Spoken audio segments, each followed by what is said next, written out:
আসসালামু আলাইকুম ওরহমতুল্লাহি ওবরাকাতু। বিসমিল্লাহির রহমানির রহিম।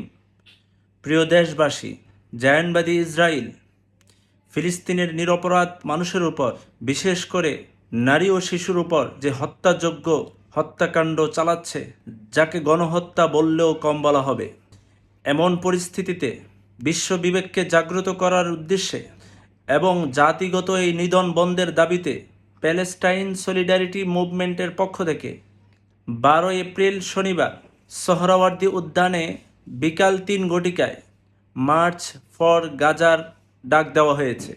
দলমত নির্বিশেষে সবাই এই কর্মসূচিতে শান্তিপূর্ণভাবে অংশগ্রহণ করব। আল্লাহ তাআলা আমাদের এই প্রচেষ্টাকে, আমাদের এই প্রতিবাদকে কবুল করে নিন এবং সফল করেন।